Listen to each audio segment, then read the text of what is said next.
그대에게 꽂혔나봐요.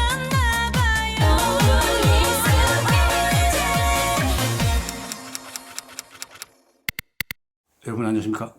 재훈이 만사행동 재훈입니다. 제가 하루에 방송을 하는 테마, 아까 단일화를 주제로 한 그런 것을 한 10분가량 했습니다만, 이번은 조금 부드럽게 조간신문을 천천히 훑어보면서 세상 돌아가는 이야기를, 좀 가벼운 이야기들을 많이 하겠습니다.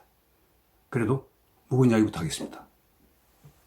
제가 주필로 있는 자율부, 이 자율부에서 1년 톱 기사들이, 좋은 기사들이 많습니다.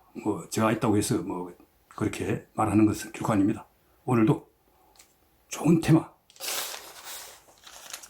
이재명 아들이 황제 입은 논란, 이 군사명령서, 인사명령서가 없이는 국군 수도병원에 입원을 할 수가 없습니다.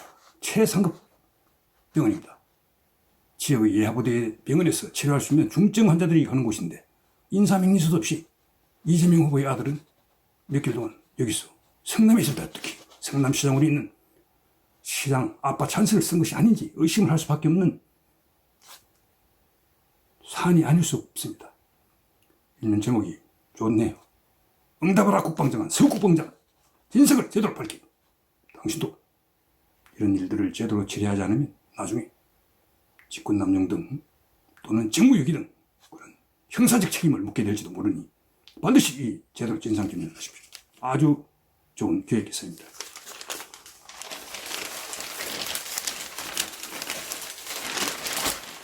이 신문 이면에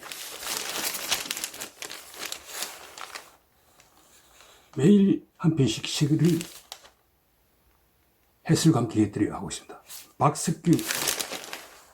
박석근 작가가 시간이 나십니다고 하는 제목으로 오늘은 김수행 시인의 폭포라는 시를 소개하고 있습니다. 김수행 시인은 다들 알다시피 4.19 이후 참여시 쪽으로 선회를 한 아주 우리 시 역사에 있어서 한 획을 그은 그런 시인으로 꼽히고 있죠.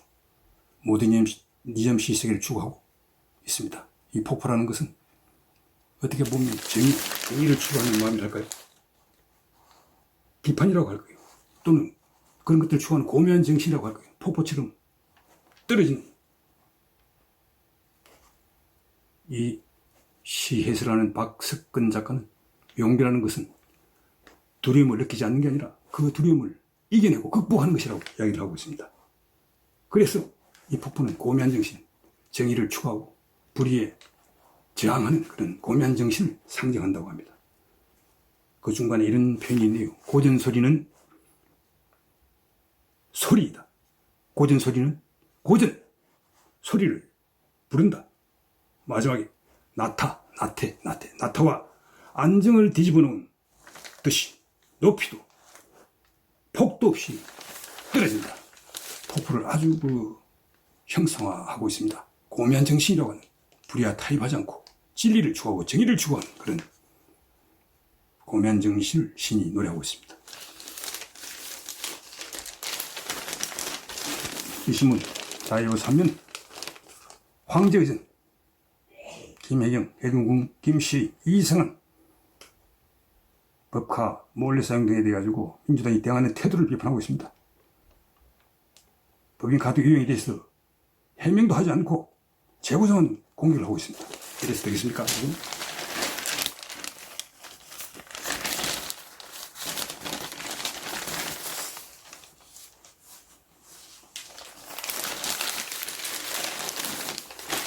이 신문, 도널드 커크라고 USA 투데이, 미국의 중국제이죠.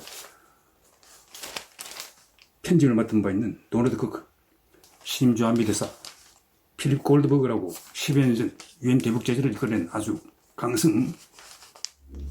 대북 강성 강경론자라고 할 수 있는 분이죠. 필립 골드. 이 사람이 목표는 한미군 설련이 지금 트럼프와 김정은이 정상회담 이후 컴퓨터 시뮬레이션이 하고 있습니다. 실전 연습을 전혀 하고 있지 않습니다. 이것을 복원하는 것만이 이 골드버그 대사가 꼭 이뤄내야 할 주 업무다라고 아주 강조해 하고 있습니다. 신문 큰 대사설은 양파껍질 범죄가 붓기도 떠놓은 이재명과 김혜경의 양파껍질 범죄 행위 표로 심판하라고 부르짖고 있습니다. 동아일보는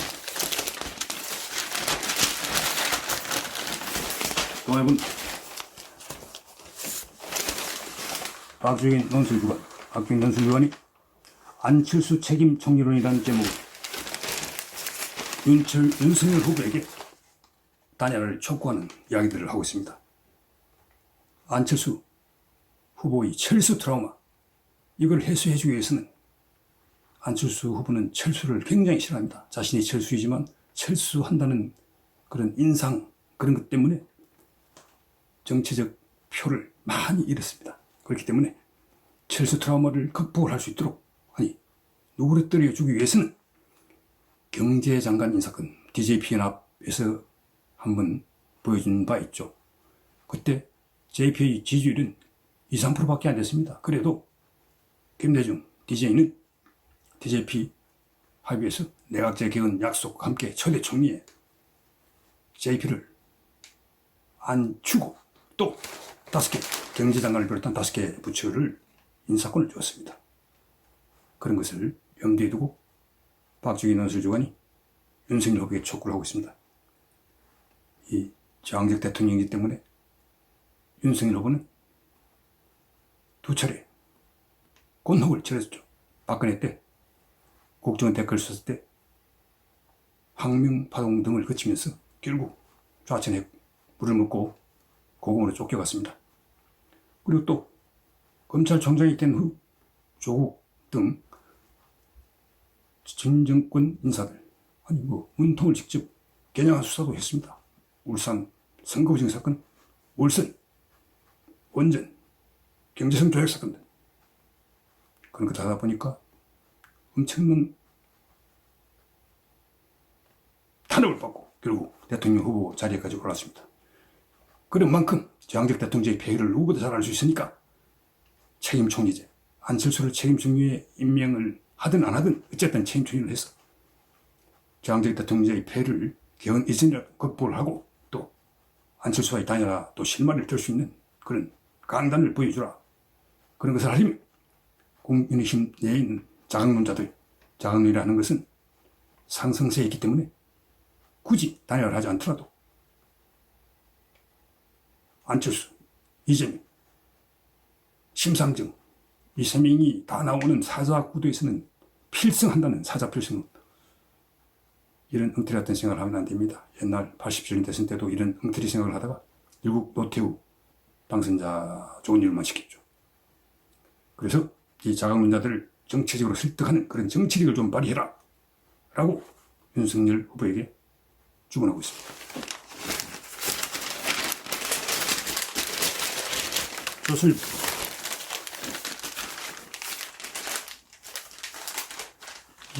참 주목할 만한 것은 야당으로 정권 교체가 이루어져야 된다는 게 57%나 됩니다. 안철수, 윤석열 두 후보를 합쳐봐야 47%밖에 안 됩니다. 10%나 그 정권 교체를 일망하는 국민의 열망이 더 큽니다.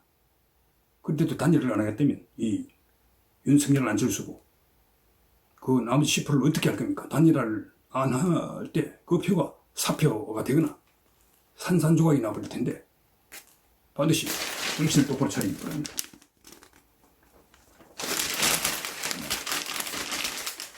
이 신문 두 번째 사서 월급이 18% 날 때 세금이 39%, 거의 2배 넘게 폭증을 했습니다.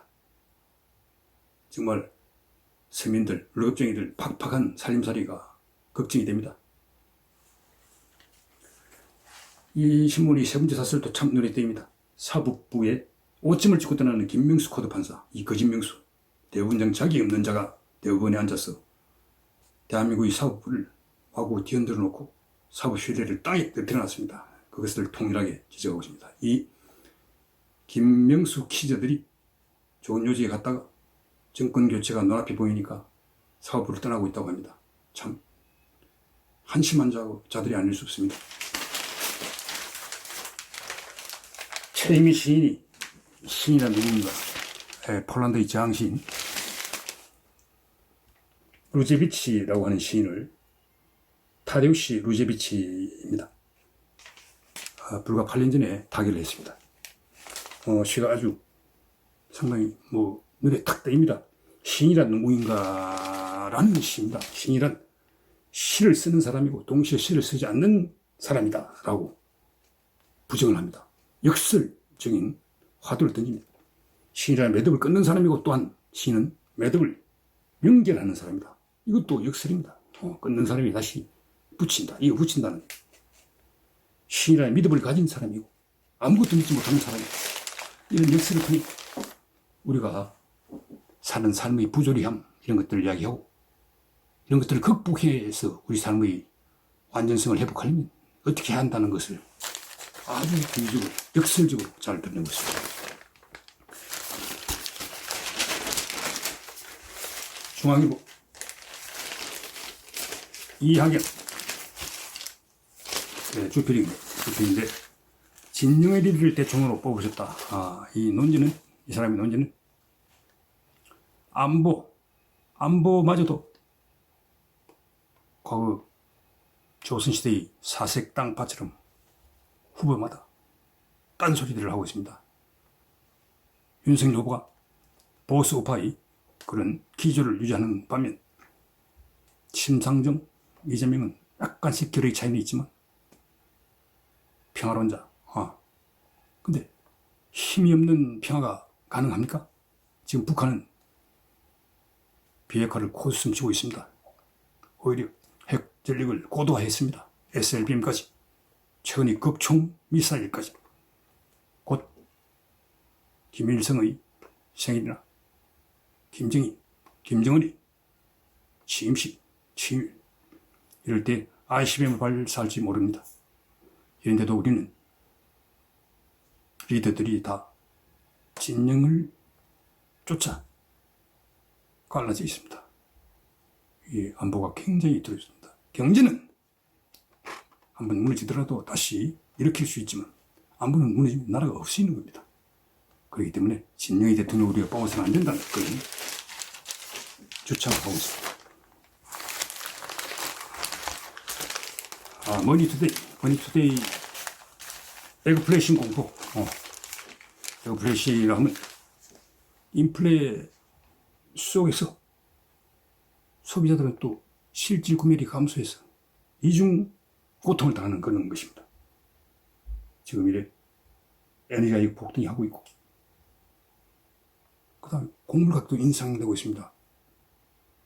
기후변화와 러시아 우크라이나 전쟁 이런 것들이 모두 그런 곡물가격 폭등의 요인이 되고 있습니다. 여러분도 아시겠지만 2011년 제스민 혁명 중동 전체를 휩쓸었습니다.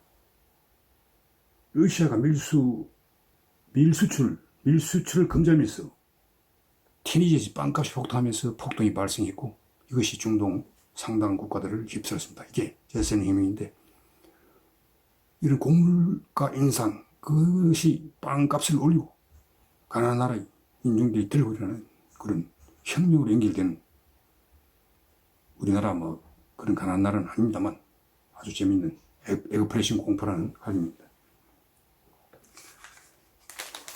그리고 이 신문의 대표를 맡고 있는 사람이 리드에 대해 썼는데 상당히 재미있습니다. 리드,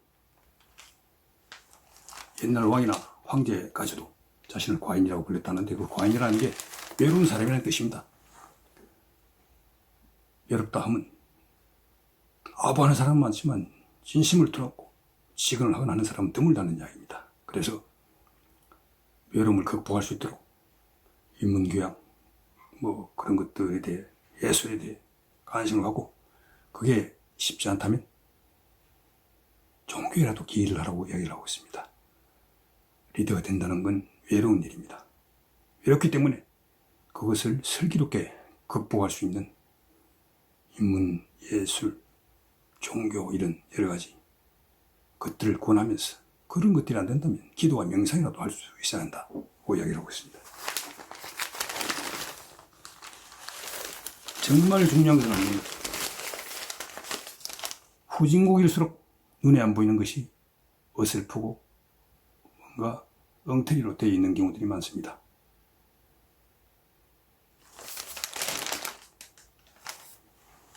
미국 유명한 마이클 플랜트라고 하는 요트 항해사가 자신의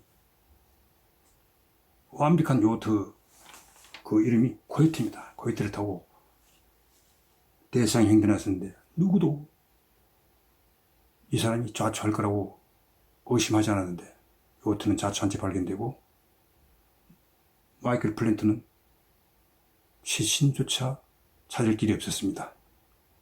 그 이유는 밸러스트라고 하는 균형을 잡는 것이 망실되었기 때문입니다. 눈에 안 보이는 것이 망실되면 엄청난 위기가 닥친다는, 눈에 안 보이는 것이 더 소중한 경우가 많다는 그런 이야기들을 하고 있습니다. 그러면서 특히 재미있는 표현, 그 사람이 살고 있는 집은 눈에 보이지만 그 사람의 인격은 보이지 않는다는 그런 이야기를 하고 있고요. 생텍쥐페리 어린 왕자. 그래서 사막여우가 어린 왕자에게 정말 중요한 것은 눈에 보이지 않는다라고 이야기를 하는 게 보입니다. 그렇게 우리는 눈에 보이지 않는 것의 중요성을 잊지 않아야 됩니다. 어린 왕자 책이 있습니다. 생텍쥐페리라는 참 세계적인 문호의 반열에 올랐죠. 31살 때 야간 비행기를 타고 나갔다가 돌아오는 길에 코르시카 섬 부근에서 독일 비행기에 격추돼 숨졌습니다. 생텍쥐페리의 이 어린 왕자, 참 어른들이 읽는 어린이 책임인 세계적인 고전에 해당하고 있습니다. 여러분 오늘도 좋은 하루 되십시오.